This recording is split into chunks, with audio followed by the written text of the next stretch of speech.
Hi friends, welcome to TipsLavanya YouTube channel. இன்னைக்கு நம்ம சேனல்ல டேஸ்டான கொத்தமல்லி சட்னி எப்படி பண்றதுன்னு தான் பார்க்க போறோம்.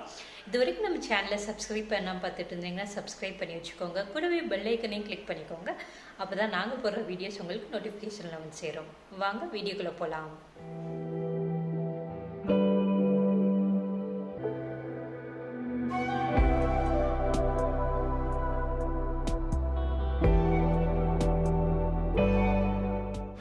கொத்தமல்லி சட்னி செய்கிறதுக்கு தேவையான பொருட்கள் என்னென்னு பார்த்துடலாம்.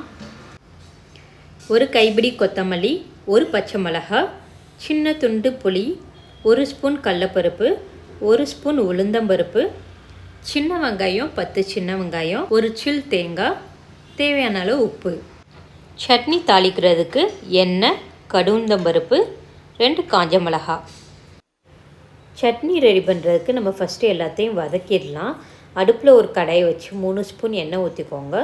எண்ணெய் நல்லா காஞ்சதுக்கப்புறமா கடலைப்பருப்பு, உளுந்தம்பருப்பு ரெண்டையும் போட்டு நல்லா வறுத்துக்கோங்க. ரெண்டையும் நல்லா வறுத்ததுக்கப்புறமா இதில் சின்ன வெங்காயத்தை போட்டுடலாம். சின்ன துண்டு புளியையும் போட்டு இதையும் லைட்டாக வதக்கிக்கோங்க. அடுத்து பச்சை மிளகாய், தேங்காய் போட்டு எல்லாத்தையும் நல்லா வதக்கி விட்டுருங்க. எல்லாத்தையும் இந்த அளவுக்கு வதக்குனதுக்கு அப்புறமா இதில் கொத்தமல்லியை போட்டு கொத்தமல்லியும் எல்லா பக்கமும் நல்லா வதக்கிடலாம். எல்லாத்தையும் நல்லா வதக்குனதுக்கு அப்புறமா இதை ஒரு பிளேட்டில் கொட்டி ஆற வச்சிடலாம். நல்லா ஆறுனதுக்கப்புறமா நம்ம மிக்ஸி ஜாரில் போட்டு அரைச்சிடலாம்.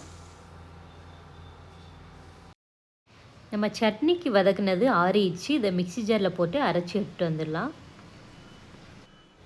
சட்னியை வலுவலுன்னு அரைச்சிடாமல் இந்த அளவுக்கு கொஞ்சம் பரபரன்னு அரைச்சி எடுத்துக்கோங்க. அப்போ தான் நம்ம இட்லி, தோசை, சாதத்தோடலாம் வச்சு சாப்பிட்றப்ப இதோட டேஸ்ட் வந்து சூப்பராக இருக்கும். சட்னியோட கலரை பாருங்கள், நல்ல க்ரீன் கலரில் பார்க்குறதுக்கே சூப்பராக இருக்குது. இதை வந்து ஒரு பவுலில் மாற்றி வச்சிடலாம். சட்னியை தாளிச்சிடலாம். அடுப்பில் ஒரு கடாயை வச்சு 2 ஸ்பூன் எண்ணெய் ஊற்றி எண்ணெயை நல்லா காய வச்சுருங்க. எண்ணெய் நல்லா காஞ்சதுக்கப்புறமா இதில் கடுகு, கருவேப்பிலை, காஞ்ச மிளகாய் எல்லாம் போட்டு தாளிச்சிடலாம். சுவையான கொத்தமல்லி சட்னி ரெடி ஆயிடுச்சு. இந்த சட்னி இட்லி, தோசை, சாதம் இது கூடலாம் வச்சு சாப்பிட்றப்ப இதோட டேஸ்ட்டு சூப்பராக இருக்கும்.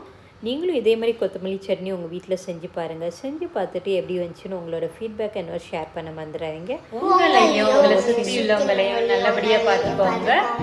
இந்த வீடியோ உங்களுக்கு பிடிச்சிருந்துச்சுன்னா லைக் பண்ணுங்க, ஷேர் பண்ணுங்க, சப்ஸ்கிரைப் பண்ணுங்க, மறக்காம பெல் ஐக்கனை கிளிக் பண்ணுங்க. Bye.